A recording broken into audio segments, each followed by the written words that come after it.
નમસ્કાર મિત્રો, સ્વાગત છે તમારું અમારી વાસ્તુરંગ યુટ્યુબ ચેનલમાં। મિત્રો, જો તમે આ 3 પ્રકારનું ભોજન કરો છો તમારું પતન થઈ જશે। તેમજ જમતી વખતે આ ભૂલ કરો છો તો ઘરમાં 1 રૂપિયો પણ નહીં ટકે। તો મિત્રો, વિડીયોમાં આગળ જતા પહેલા જો તમે ઈચ્છતા હો કે ભગવાન શ્રી કૃષ્ણની કૃપા તમારી ઉપર સદા બની રહે તો વિડીયોને લાઈક કરી અને કમેન્ટમાં જય શ્રી કૃષ્ણ જરૂર લખી દેજો। મિત્રો, ભગવાન શ્રી કૃષ્ણ કહે છે કે 3 પ્રકારનું ભોજન મનુષ્યએ ક્યારે કરવું ન જોઈએ। મિત્રો, એક સમયની વાત છે કે ભગવાન શ્રી કૃષ્ણ દ્વારકા નગરીમાં પોતાના વિશાળ મહેલમાં સિંહાસન ઉપર બિરાજમાન હતા। ત્યાં એ જ સમયે નારદ પધાર્યા હતા। નારદજીનું આગમન છે એ હંમેશા મંગલકારી માનવામાં આવતું હતું અને જ્યારે તે ભગવાન શ્રી કૃષ્ણ પાસે આવ્યા તો એનું સ્વાગત અત્યંત હર્ષની સાથે કરવામાં આવ્યું। ભગવાન શ્રી કૃષ્ણએ હસીને નારદજીને પૂછ્યું કે હે દેવર્ષિ, આજે તમારે અહીંયા આવવાનું કેમ થયું? તમારા મનમાં શું પ્રશ્ન થયો? તો નારદજીએ વિનમ્રતાપૂર્વક ઉત્તર આપ્યો કે હે માધવ, તમારા ચરણોની સેવા માટે હું અહીંયા ઉપસ્થિત થયો છું અને મારા મનમાં એક પ્રશ્ન છે। મેં એવું સાંભળ્યું છે કે ભોજનના નિયમોનું પાલન ન કરીએ તો મનુષ્યને ઘોર પાપ લાગે છે અને તેને ભયાનક યોનિમાં જન્મ લેવો પડે છે। તો કૃપા કરીને મને આ વિષયમાં થોડુંક જ્ઞાન આપો। ભોજનના સાચા નિયમો કયા છે અને ભોજનનો મંત્ર કયો છે? તો શ્રી કૃષ્ણએ ગંભીરતાથી નારદજી સામું જોયું અને કીધું કે હે દેવર્ષિ, આ એક અત્યંત મહત્વપૂર્ણ પ્રશ્ન છે। ભોજનના નિયમોનું પાલન કરવું એ ખાલી શારીરિક નહીં પણ આધ્યાત્મિક ઉન્નતિ માટે પણ જરૂરી છે। ભોજનના અપમાન અને તેના નિયમોનું ઉલ્લંઘન કરવાથી મનુષ્યને ઘોર પાપ લાગે છે। તો આ સંદર્ભમાં હું તમને એક કથા સંભળાવું છું। આ કથા એક પ્રાચીન બ્રાહ્મણ અને 3 પિશાચોની છે। ભગવાન શ્રી કૃષ્ણએ કહ્યું કે જે કોઈ આ કથાનું શ્રવણ કરે છે એના બધા જ પાપો સમાપ્ત થઈ જાય છે અને તેની ગરીબી જતી રહે છે। આટલા માટે તમે આ કથાને ધ્યાનથી સાંભળજો, કારણ કે અધૂરું જ્ઞાન છે એ બહુ મુશ્કેલ સાબિત થાય છે। તો નારદજી કહે છે કે હે પ્રભુ, કૃપા કરીને તમે મને આ કથા સંભળાવો, હું આ કથાને ધ્યાનથી સાંભળીશ। તો ભગવાન શ્રી કૃષ્ણ કહે છે કે હે દેવર્ષ, ઠીક છે, હું હવે તમને આ પ્રાચીન કથા સંભળાવવા જઈ રહ્યો છું, તો તેને ધ્યાનથી સાંભળજો। પ્રાચીન કાળમાં એક શુભકપુર નામના નગરમાં એક ધર્મપરાયણ બ્રાહ્મણ રહેતો હતો। એનું નામ સોમેશ્વર હતું। સોમેશ્વર પોતાના ધર્મ અને વેદોના પ્રતિ અત્યંત નિષ્ઠાવાન હતો। એક દિવસ તેણે તીર્થયાત્રા ઉપર જવાનું વિચાર્યું અને ભગવાન વિષ્ણુનું ધ્યાન કરતા સમયે પોતાના પવિત્ર પથ ઉપર ચાલવા લાગ્યો। એ જેવો જંગલની આજુબાજુમાં પહોંચ્યો તો વાતાવરણ આખું અલગ જ બની ગયું હતું। તે જંગલ બહુ ગાઢ હતું। તે જંગલ એટલું બધું ગાઢ હતું કે ત્યાં સૂરજના કિરણો પણ પહોંચી શકતા ન હતા। જંગલની અંદર બધા પ્રાણીઓનો અવાજ પણ આવતો હતો। એ જંગલ એવું હતું કે બહુ ભયાનક દ્રશ્ય હતું, પણ આ સોમેશ્વર ધૈર્ય અને ભક્તિની સાથે આગળ વધતો હતો। તે વિષ્ણુ મંત્રનો જાપ કરતો કરતો જંગલની વચ્ચે જતો રહ્યો તો અચાનક તેની નજર એક વિશાળ પીપળાના વૃક્ષ ઉપર પડી। તે પીપળાનું વૃક્ષ છે એ બહુ ભયાનક હતું। તે પીપળાના વૃક્ષ ઉપર 3 રાક્ષસો બેઠા હતા। તે એટલા બધા વિકરાળ હતા કે તેને જોઈને કોઈનું પણ હૃદય કાપી જતું હતું। એ 3 રાક્ષસો એ જેવો આ સોમેશ્વર બ્રાહ્મણને જોયો તો તે લોકો વાતો કરવા લાગ્યા। તેના ચહેરા ઉપર એક અલગ જ હાસ્ય આવી ગયું। પહેલો રાક્ષસ હતો, એનું નામ કાળરૂપ હતું। તેનું શરીર છે એ બહુ ભયાનક હતું। તેની આંખો બહુ કાળી હતી અને તેના દાંતમાંથી લોહી વહી રહ્યું હતું। તેણે અત્યંત લાલચથી કહ્યું કે જુઓ, અહીંયા કોઈ બ્રાહ્મણ આવી રહ્યો છે, આજે આપણું ખાવાનું બની ગયું છે। તો બીજો રાક્ષસ કહે છે કે આને તો હું જ ખાઈ જઈશ। બીજો એક રાક્ષસ હતો, એનું શરીર બહુ લાલ હતું। તેની આંખો બહુ ભયાનક લાગતી હતી। તો એ રાક્ષસ કહેવા લાગ્યો કે હું જ આને પહેલા ખાઈ જઈશ। મેં ઘણા બધા દિવસોથી આટલો સ્વાદિષ્ટ ભોજન નથી ખાધું, આનું માંસ મારા માટે જ છે। તો ત્રીજો રાક્ષસ હતો, એનું નામ દુષ્ટ હતું। એ સૌથી ખતરનાક રાક્ષસ હતો। એનું આખું શરીર છે કાળા ધુમાડાથી ઘેરાયેલું હતું અને તેને આંખોમાંથી એક લીલો પદાર્થ બહાર આવતો હતો। તેણે સોમેશ્વરની બાજુ જોયું અને કીધું કે આ બ્રાહ્મણ મારા માટે છે, હું મારા દાંતોથી ફાડીને ખાઈ જઈશ, આનું લોહી પીને હું ધરાઈ જઈશ. તો હવે ત્રણેય રાક્ષસ સોમેશ્વર ઉપર તૂટી પડવાના હતા. પણ સોમેશ્વર ભગવાન વિષ્ણુનો પરમ ભક્ત હતો. તે ગભરાતો ન હતો.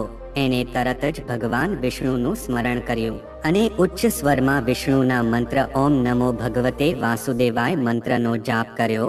એ મંત્રની ધ્વનિ જેવી જંગલમાં ગુંજવા લાગી તો ત્યાં અચાનક જ ત્રણેય રાક્ષસોના શરીરમાંથી ધુવાડો નીકળવા લાગ્યો. એ લોકોના શરીરમાંથી પશ્ચાતાપના ભાવ પ્રગટ થવા લાગ્યા. એ ત્રણેય રાક્ષસોની પ્રકૃતિ અચાનક બદલવા લાગી. ભગવાન વિષ્ણુના મંત્રને સાંભળવાથી તે રાક્ષસોના શરીરમાં ભક્તિ ભાવ આવવા લાગ્યો અને તે શાંત થઈ ગયા. થોડાક સમય પહેલા તે રાક્ષસ સોમેશ્વરને ખાવાની વાતો કરી રહ્યા હતા. તે અત્યારે શાંત થઈ ગયા હતા. તો તે રાક્ષસ કહેવા લાગ્યા કે હે બ્રાહ્મણ દેવતા, તમે કોણ છો? તમારા સાનિધ્યમાં આવવાથી અમારો સ્વભાવ બદલી ગયો છે. અમે લોકો પહેલા બહુ ઘાતકી હતા, પણ અમે લોકો હવે એવા નથી રહ્યા. તો કૃપા કરીને તમે અમને જણાવો કે તમે કોણ છો અને કયા કારણેથી તમે અહીંયા આવ્યા છો. તો તે કહેવા લાગ્યો કે હે રાક્ષસો, મારું નામ સોમેશ્વર છે. હું શુભપુરમાં નિવાસ કરું છું. અત્યારે હું તીર્થયાત્રા માટે નીકળ્યો છું. તો તે બ્રાહ્મણે એ રાક્ષસોને કહ્યું કે તમે લોકો કોણ છો અને કયા કારણથી તમારી આવી દુર્દશા થઈ છે. તમે મને વિસ્તારથી બધું જણાવો. તો પહેલો રાક્ષસ કે જેનું નામ કાળરૂપ હતું, તે કહેવા લાગ્યો કે હું પહેલા એક બહુ ધનિક વેપારી હતો. એનું નામ નાગપુર હતું. એ રડતા રડતા બોલવા લાગ્યો કે એ બ્રાહ્મણ દેવતા, મેં મારા પાછળના જીવનમાં બહુ બધા પાપ કર્યા છે. હું ધનની લાલચમાં આંધળો થઈ ગયો હતો. આથી મેં ભોજનનું સદૈવ અપમાન કર્યું હતું. મેં બહુ ખોટી વસ્તુ ખાધી છે. મેં બધાનું ભોજન પણ ઝડપેલું છે. તેની સાથે જ મેં ભોજનનો અનાદર કરેલો છે. આટલા માટે જ મને આ રાક્ષસનો અવતાર મળ્યો. પછી બીજો રાક્ષસ છે. પહેલાના અવતારમાં રાજકુમાર હતો કે જેનું નામ વિરેન્દ્ર હતું. એણે પણ પોતાના પાપોનો ખુલાસો કર્યો. તે કહેવા લાગ્યો કે હે બ્રાહ્મણ દેવતા, હું રત્નપુરનો એક રાજકુમાર હતો, પણ મેં મારા અહંકારના કારણે ભોજનના નિયમોનું પાલન નથી કર્યું. મેં હંમેશા તેનો અનાદર કર્યો છે. આથી મેં હંમેશા ખોટી જ વસ્તુ કરી છે અને મેં ભોજન કરતા સમયે પવિત્ર મંત્રોનો જાપ ક્યારેય નથી કર્યો. આથી મારે આ રાક્ષસની યોનિમાં જન્મ લેવો પડ્યો. તો ત્રીજો રાક્ષસ છે, એનું નામ દુષ્ટક હતું. પહેલા તે યજ્ઞ કરતો એક બ્રાહ્મણ હતો, પણ તેણે પણ ભોજનનો અનાદર કર્યો હતો. તેને બીજાને પણ અપવિત્ર ભોજન ખવડાવ્યું હતું અને ક્યારેય ભોજન કરતા સમયે મંત્રનો જાપ નથી કર્યો. આથી આ પાપના કારણે મને આ રાક્ષસની યોનિમાં જન્મ મળ્યો. પછી ત્રણેય રાક્ષસ એવું કહેવા લાગ્યા કે એ મહાન બ્રાહ્મણ દેવતા સોમેશ્વર, તમારા આ વિષ્ણુ ભગવાનના મંત્ર સાંભળવાથી અમને શુદ્ધતા મળી ગઈ છે. આથી કૃપા કરીને અમને લોકોને મોક્ષનો રસ્તો બતાવો. તો સોમેશ્વર એ ત્રણેયને આશીર્વાદ આપ્યા અને કીધું કે ભગવાન વિષ્ણુની કૃપાથી તમારા પાપો શુદ્ધ થઈ ગયા છે. હવે તમે ત્રણેય લોકો સ્વર્ગ લોકમાં જઈ શકો છો. આથી ત્રણેય રાક્ષસો દિવ્ય પ્રકાશમાં પરિવર્તિત થઈ ગયા હતા અને સ્વર્ગની બાજુ જવા લાગ્યા. આ કથા સમાપ્ત કરવાની સાથે જ શ્રી કૃષ્ણ ભગવાને નારદની સામું જોયું અને કીધું કે હે દેવર્ષિ, આ કથા આપણને એવું શીખવે છે કે આપણે હંમેશા ભોજનનું સન્માન કરવું જોઈએ. ભોજન કરતા પહેલા મંત્રોનો જાપ અવશ્ય કરવો જોઈએ કે જેનાથી ભોજન શુદ્ધ અને પવિત્ર થઈ જાય. ભગવાન શ્રી કૃષ્ણ કહે છે કે હે દેવર્ષ, હવે હું તમને ભોજનના નિયમોને જણાવું છું. એને તમે ધ્યાનથી સાંભળજો.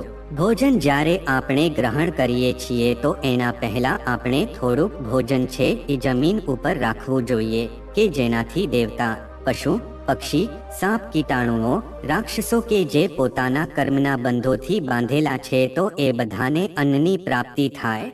તેમજ જો ભોજન જમતા સમયે કોઈ અતિથિ આવી જાય તો આપણે તેને આસન આપીને તેનું સન્માન કરવું જોઈએ અને તેને પણ શ્રદ્ધાપૂર્વક ભોજન કરાવીને વિદાય કરવી જોઈએ.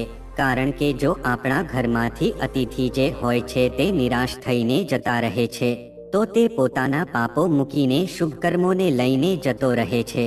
શ્રી કૃષ્ણ કહે છે કે મનુષ્યને પોતાના પિતાના ઘરમાં રહેવા વાળી કન્યા અથવા તો ગર્ભધારણ કરેલી સ્ત્રીને અને પછી એક વૃદ્ધને ભોજન કરાવીને પછી જ ભોજન કરવું જોઈએ. જો આ બધાને ભોજન કર્યા વિના જો ભોજન કરી લે છે તેનું ભોજન છે પાપ બની જાય છે. આવો વ્યક્તિ છે એ નરકમાં જ જાય છે. તેમજ છે સ્નાન કર્યા વગર ભોજન કરે છે કે એનું ભોજન છે એ દૂષિત થઈ જાય છે. જો બાળકો હોય કે વૃદ્ધ હોય કે જે અધૂરું ભોજન કરે છે તો એ અપવિત્ર થઈ જાય છે. તેમજ જો દાન કર્યા વગર ભોજન કરે છે તો એનું ભોજન છે એ ઝેર બની જાય છે. તેમજ મનુષ્યએ ક્યારે પણ દુરાચારી વ્યક્તિ દ્વારા અપાયેલું ભોજન ક્યારે પણ ગ્રહણ ન કરવું જોઈએ. મનુષ્યને પરોસાયેલું ભોજન છે અગ્નિ દેવતાને પહેલા અર્પણ કરવું જોઈએ. જ્યારે ભોજન લેવાની શરૂઆત કરીએ છીએ ત્યારે 2-3 કોળિયા ખાવો ત્યારે સાવ મૌન રહીને ખાઈ લેવા જોઈએ. આવું કરવાથી વ્યક્તિના બધા જ પાપ છે એ નષ્ટ થઈ જાય છે અને ભગવાનની કૃપાથી તેને જીવનભર ક્યારે અન્નની કમી મહેસૂસ નથી થતી. ભગવાન શ્રી કૃષ્ણ કહે છે કે પૂર્વ દિશામાં બેસીને ભોજન કરવાથી વ્યક્તિ છે એ રોગોથી તેમજ માનસિક બીમારીથી મુક્ત થઈ જાય છે. તેમજ બીમાર વૃદ્ધ માણસો જે હોય છે એને પૂર્વ દિશા બાજુ બેસીને ભોજન કરવું જોઈએ. આથી તે શુદ્ધ થઈ જાય છે. આનાથી તેના સ્વાસ્થ્યમાં સુધારો આવે છે. કારણ કે પૂર્વ દિશા છે ઉગતા સૂર્યની દિશા છે. પણ એક વસ્તુનું ધ્યાન રાખવું જોઈએ કે દક્ષિણ દિશામાં બેસીને ક્યારે ખાવું ન જોઈએ. આ દિશા છે એ મૃત્યુની દિશા હોય છે. આ દિશામાં મુખ રાખીને ભોજન કરવાથી આયુષ્ય ઓછું થાય છે. તેમજ તૂટેલા ફૂટેલા વાસણમાં ભોજન ન કરવું જોઈએ.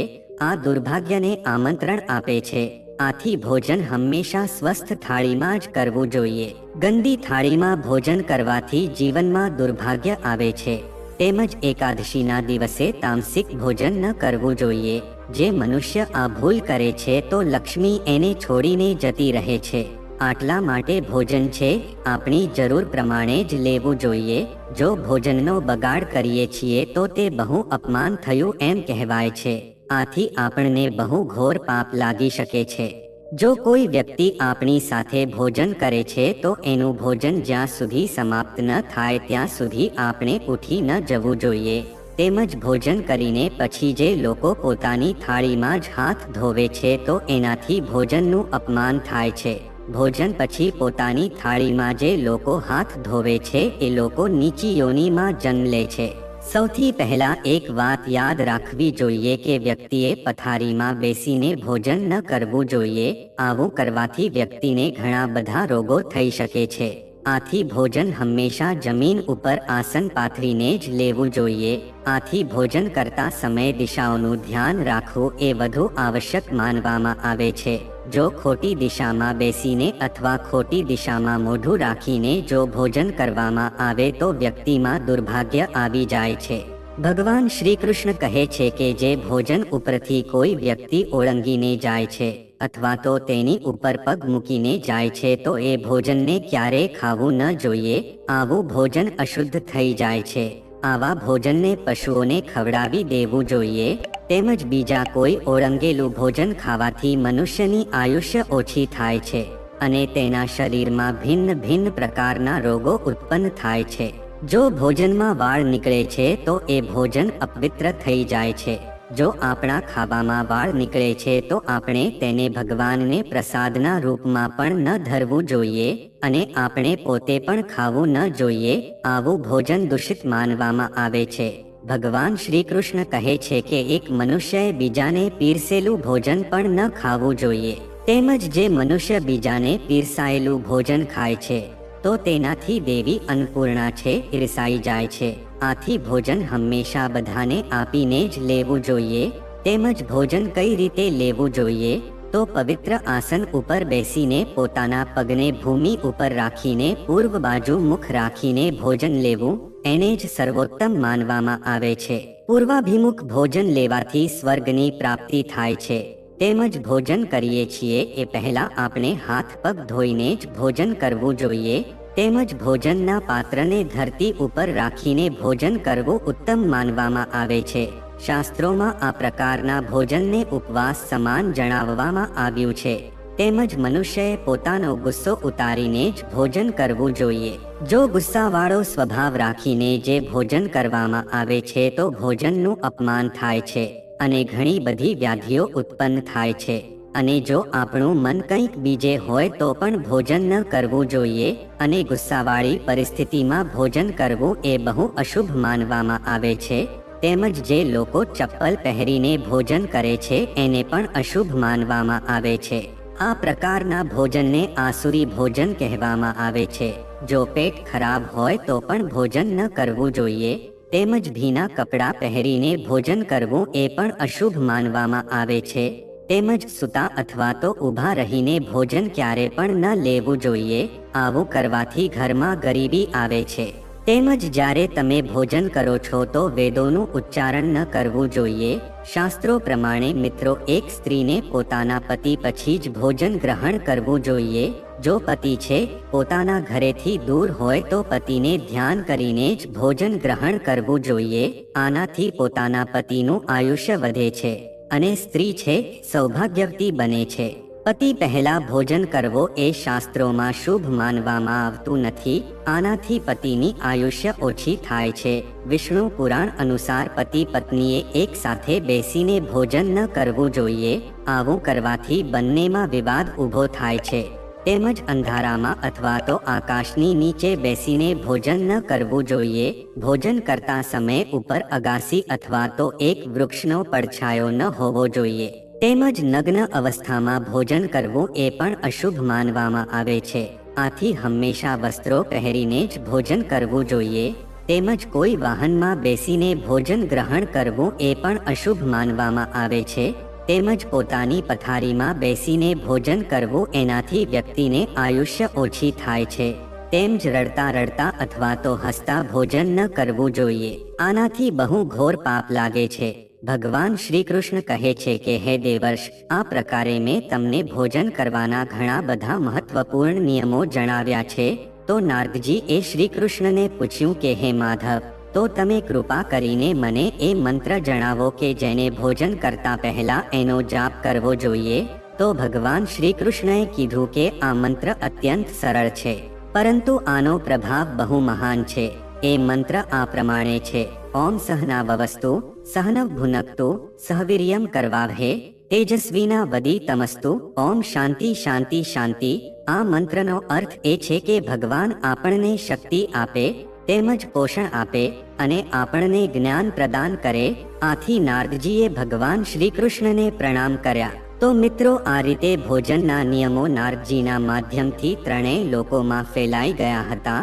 તો મિત્રો, આ પ્રકારે ભગવાન શ્રી કૃષ્ણએ દેવર્ષિ નારદને ભોજન કરવાના નિયમોનું મહત્વ જણાવ્યું. તો મિત્રો, જો આ માહિતી તમને ગમી હોય તો વિડીયોને લાઈક કરી અને ચેનલને સબસ્ક્રાઇબ પણ કરી દેજો, કે જેથી કરીને અમે રોજ વાસ્તુશાસ્ત્રને લગતા વિડીયો લાવતા રહીએ. તમારો દિવસ શુભ રહે મિત્રો. ધન્યવાદ.